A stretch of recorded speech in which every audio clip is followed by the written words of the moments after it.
Breaking this hour, federal agents raiding more than 20 locations across Minnesota, part of a sweeping fraud probe. Most of the locations were businesses that are recipients of Medicaid funding, including 5 facilities allegedly providing assistance to kids with autism. We know a lot of that was a big fraud.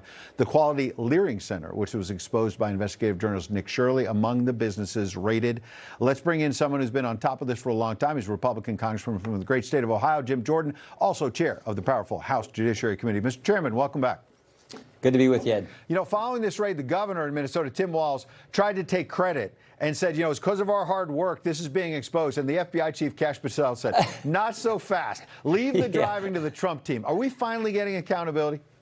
Yeah, I think we are. And I would not tend to agree with the governor because, remember, on some other programs, this Feeding Our Future program, they restarted that program after they shut it down for political reasons. You don't have to take my word for it. Take someone from the Somali community who was part of the Attorney General's team who said that's exactly what they did. So, yeah, when they start criticizing or taking credit for this, I think that's probably not accurate. God bless the Justice Department and the FBI for doing this.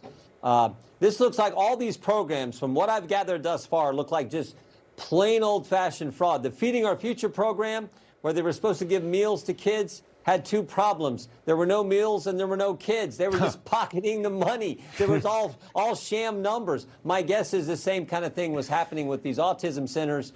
So we'll see how this moves forward. No meals, no kids. Other than that, it was a great program, Governor Walz. Nice job. Right. Dr. Fauci, by the way, in some hot water. One of his former top advisors, David Morans, has been charged, arrested today, allegedly deleting emails, trying to dodge FOIA requests about his communications. What is your sense about whether Fauci is going to be in the crosshairs and that this is building a case to Dr. Fauci? I don't know. What I do know is what Mr. Morans was doing. He was just hiding information. He said, oh, we need to communicate on this device, a non-government device, so we can avoid FOIA. You're not supposed to do that. So that's what he's being charged with. And we also know that everything they told us was false, right? They told us it wasn't our tax money used at the lab in China. Yes, it was. They told us it wasn't gain-of-function research being done at the lab in China. Yes, it was. They told us it didn't come from the lab at China. You know, it was a bat to a pangolin to a hippopotamus, and then we all get it. And then they said mask work. They told us 6 feet social distancing was based on science. They told us the vaccinated couldn't get the virus. They told us the vaccinated couldn't transmit the virus. Every one of those things was wrong. And they told us first virus where there's no natural immunity. So they were 0 for 8. No wonder they were trying to hide information. But, you know, this was the same, by the way, this was the same administration, the Biden administration, that told us all this false stuff. Everything they told us was false about COVID.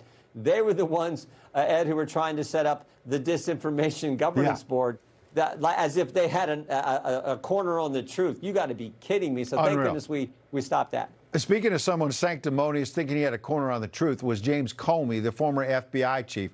The first indictment didn't stick. Now he's been indicted over this social media post, 8647. Immediately, the left is saying this is free speech. You could say what he wants. When we all know it means kill the 47th president. That's the slang. Your thoughts about James Comey now? 18 U.S.C. Section 871 says you can't threaten the president. This was clearly a threat to the president. The president who's had 3 assassination attempts on his life, by the way. Jim Comey was the guy who started all this weaponization against President Trump 10 years ago with the dossier, the fake dossier that he used as the basis to go to the court to spy on President Trump. And Jim Comey wants us to believe that. He wants us to believe that he was strolling along the beach, North Carolina, sipping his coffee, and somehow the good Lord washed up on shore these shells in the formation of 8647. He didn't do it. He just took a picture and transmitted it. He did nothing wrong. Like, that is complete baloney. No one believes that. Everyone knows Comey's background and what he was trying to do. Yeah. So God bless Todd Blanche and the good work he's doing as our Attorney General. Yeah, the president's called him a dirty cop for a long time, and I think Todd Blanche is finally following up. Mr. Chairman, we know you follow up as well. Thanks for coming on. We'll have you back soon.